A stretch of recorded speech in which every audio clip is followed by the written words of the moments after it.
We've done studies, and what's really interesting is that most approach to offenders have always been what I call deficit-based, in which you tell everybody what they don't have, what they need, what they haven't had.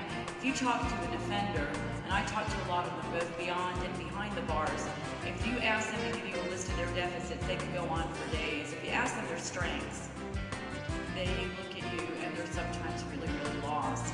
Tom's program is a strengths-based program. We've measured other programs along the way, and I will tell you unequivocally that the programs that are strengths-based, that ask them to identify their strengths and build on those strengths, are the ones that are the most effective and that end up with the least recidivism. What can we do to help these people on the front end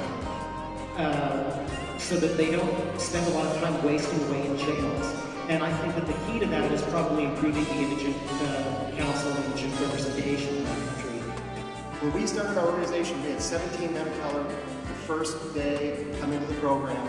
2 months later, they all had jobs. 3 months later, only 3 had jobs. And we asked the employers why. They said they didn't show up, they had a bad attitude.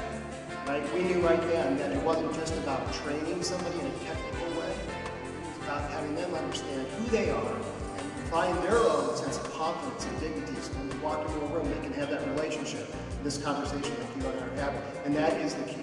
One of the best things we can do is invest in Head Start, and to ensure that our legislators understand that money has to be put on the front end of this. Because either we're going to pay for Head Start or we're going to pay dearly for backstop. I spent 4 times more to lock a child up every year than I would have paid to send them to the University of Georgia. If you look at studies, most of our educational systems, we are paying more for prisoners to be incarcerated than we are spending on educating our children. And the main thing that you got to understand also is our children are being undereducated.